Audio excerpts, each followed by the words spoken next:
Bama versus Tennessee. And it kind of played out the way we thought it would, to be honest. Like I think we anticipated Bama was the better football team. Bama's at home, and Tennessee was just not going to be able to slow down the Crimson Tide and their passing attack and all the athletes they have. And it kind of played out to that. And shout out to you talk about a defense that's gotten better.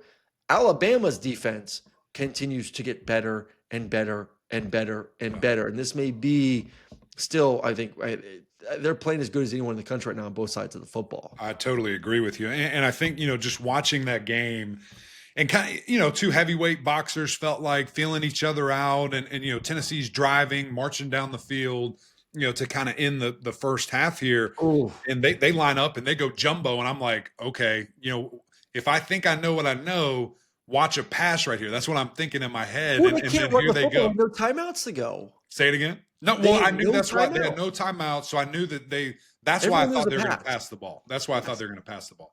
But even in that sense, maybe you want your pass catchers in there, not a bunch of big dudes. Moving. I think they were trying to trick Bama, thinking like, oh, we're going to get big and maybe run. It's like, no, we know you can't run it. There's no timeout to go. We know you're going to. Or are you just thinking it's good on good? We're going to get in this end zone. Regardless. I thought it was sound the alarms. Here comes a pass, and what a heads up play! And that corner, man, he just saw Joey's eyes the whole way. I mean, he's running the route, pass. He's making the play, and then takes it, man, 100 yards to the house. That I thought was the cracking point of the game. That's where I was like, okay, this is over. Like it doesn't really matter what Tennessee thinks they can do the rest of the way. And then Ty Simpson, again, just super efficient. I love the way that dude plays football, man. The way he maneuvers the pocket, pushes the ball downfield. I thought the running game was creative enough, from Alabama. Still probably need to see more in that category there. But ultimately, you're right. I agree with what you said about the defense was kind of the story of the day. Yeah. That was the number one offense in the SEC there, maybe in the country when you look at certain rankings there, 4 sacks, 8 tackles for loss, and just bottled them up. It felt like all game long. No, and listen, it wasn't even Ty's best game, and I still loved every moment of it. I mean, you talk about a quarterback that was stepping there, throwing like dagger routes on an absolute down. There was one where the middle linebacker was almost like I think it was like a Tampa 2. I got to go back and watch the coach's tape. It was like a Tampa 2 dagger route coming underneath that middle defender in the middle of the field, and he just lets it rip. Receiver catches it and takes it. So I just think he is right now the premier quarterback in college football, the way that he is complete command, protecting the football. You have trust that he's not going to put in a situation where the other team's going to be able to make a play. He can make all the different throws you want. Ryan Williams finally got going. I think that's something that gets me excited even more about Alabama's offense is like, we talk about like, oh, Georgia's defense finally is going to get going at some point. Maybe, maybe not. I know Ryan Williams is going to hit his stride at some point this season. Right. There's no doubt in my mind that guy's too good. And we saw glimmers of that in the game versus Tennessee. 5 catches, 87 yards. Obviously, Bernard's a beast. But it's still the run game, though. The fact that you had to use Jeremy Bernard as your primary rusher for 49 yards, led the team in rushing yards, still is a major concern for me. Because will Ty Simpson have a game in which it's all not clicking? Like I said, like last night was to me as bad as it could get for Ty Simpson.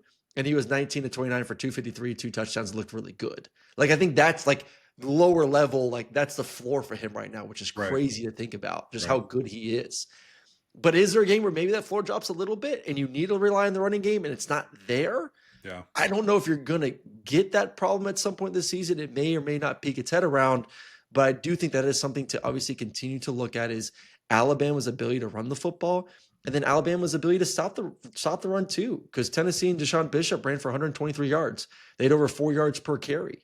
So they're out athleting people in the pass game offensively. Yeah. But I will, like you said, to your point, I will give their defense roses because I do think they're getting significantly better, making some big strides on that side of the football. And I think the interesting thing, you mentioned that run defense, particularly in this game, and of course what they saw last week in Mizzou, and 2 teams that ran the ball, good, okay, 163 yards last week from Mizzou. But when you look at the rest of the way, South Carolina ain't running the ball. You know, I know you come here, whatever, or come to Columbia, they ain't running the ball. LSU definitely is not running the ball. Definitely not running the Oklahoma definitely not running the ball. True. Whoever EIU is, not sure. That's Eastern fun. Illinois, no, and then Auburn ain't either. And Auburn's a train wreck. Will they have a head coach by then? Who knows? So, like, I think that you're thinking, okay, we got to get that right by SEC championship. By the time they play A&M. Yeah. You know, if it's Texas A&M or whoever else, maybe a Georgia, we'll see what happens. Rematch there, and then playoff. So, but at that point, you know, is your team complete? Have you figured that out? And is Ty, you know, one of, if not the best quarterbacks in the country? So I am not as concerned just because of who you play the rest of the way with the run defense. Before we give our little, you know, just a couple thoughts on Tennessee, has Alabama separated themselves from everyone else, including A&M? In the SEC? In the SEC, yeah. Like that loss still is like lingering back here, but probably, especially because FSU keeps losing too. Holy crap! So bad. It is unimaginable. And listen, I love Mike Norvell. I love FSU. All those things. A change has to be made. I mean, they've got, and that's $58.3 million. Go find it. Have fun. Don't know what you're going to do. My first call will be Jimbo Fisher. He works on the desk. I can get you his number. Whatever you want to do there. That's a fascinating situation. So that looks really, really bad. But I think so. I think they're close. I still have A&M right on their heels. And Georgia's coming. Georgia's right there too. It's a fascinating deal. Yeah, Alabama definitely the best in the SEC for sure. Tennessee, the issues defensively, you know, had a couple moments there in the first half where it looked good. You're like, okay, Tennessee's actually playing decent on defense. Yeah. But you just knew at some point the floodgates were going to open. And obviously 7 of those points were off a pick 6, but still, like, that defense is just not good enough to be balanced. And the offense has to be elite. And they just ran into, we're on the road against a defense that's playing well, and we're just unable to score the points that we need to get to the 30s or get to the 40s. Well, I mean, you just are who you are. When you have the worst defense in the SEC, I mean, it's hard to be in a shootout every single week when there's teams that are marginally better than you.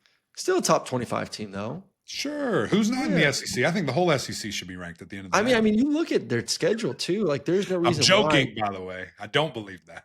There's no reason why Tennessee should not be 9-3. Sure. That'd be great.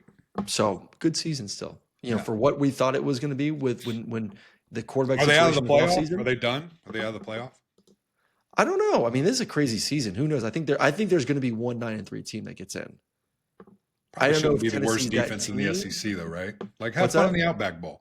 It shouldn't be the worst defense. Like, if you look at it, you're like, yeah, these guys look good. No, I mean, yeah, doing that playoff committee thing, and they obviously look at that stuff. I think they're going to look at that defense and say, that sorry, unfortunately, is not good enough at 9-3 to be our first ever 9-3 team. Right. To have one of the worst defenses in the country. Yeah. We ain't putting you in. So, great win by Alabama. They continue to just get better and better every single